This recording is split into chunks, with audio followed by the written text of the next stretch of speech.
Did you know there are 1.5 billion young people in the world? 1.5 billion. That means almost 1/4 of the whole world is made up of people under 15 years old. That's a lot. What do all these young people have in common? Well, they all like to play and hang out with their friends. But most importantly, they all have dreams. Dreams about the future and what they'd like to be when they grow up. What if I told you that while some kids get to realize their dreams, others don't? Seems unfair, doesn't it?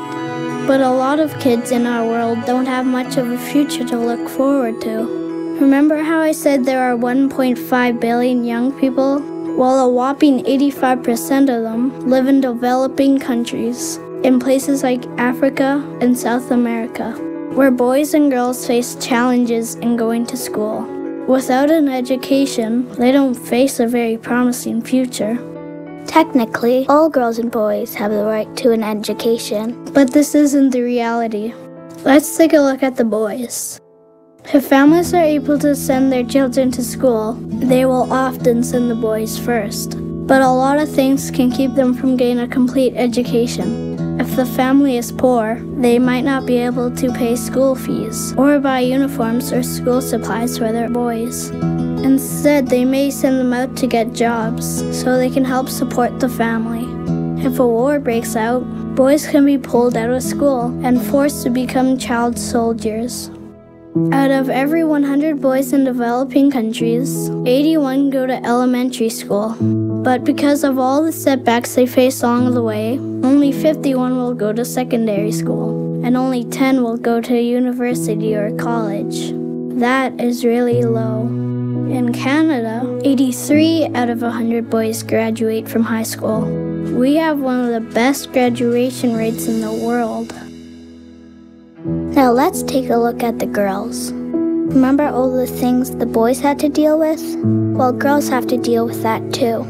Their families might not be able to afford uniforms or school fees, and they may be forced to get a job or even become a child soldier.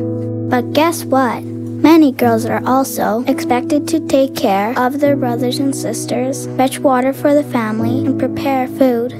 Plus, if families need to choose which of their kids to send to school, the girls often don't get picked.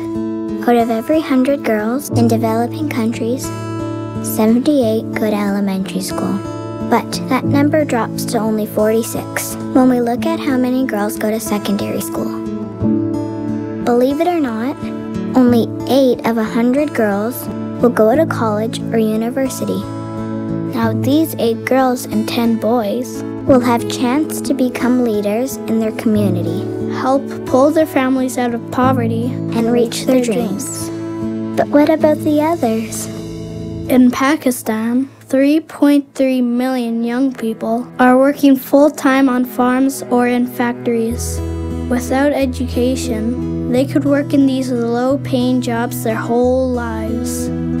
In Peru, indigenous children often fall behind in school because they speak a different language.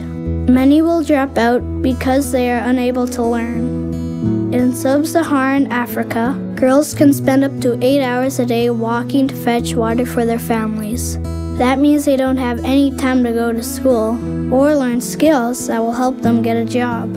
As you can see, without an education, people can get caught in a cycle of poverty that might continue for generations. But it doesn't have to be this way. People all over the world are coming up with ways to get girls and boys in school. They figured out that if school fees are abolished, more young people living in poverty will be able to get an education. They figured out that if parents earn enough money through a fair trading system, kids won't need to work to support their families. They figured out if families are pulled out of poverty, then young people won't need to fetch water for hours a day, and they'll be less likely to be recruited for child soldiers.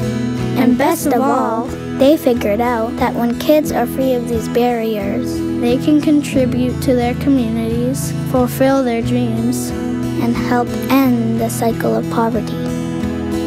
Now, we need countries, organizations, and individuals like you to help make sure young people all over the world have a future to look forward to. Join the global movement by doing your part to ensure education for all. Visit www.generatingmomentum.com.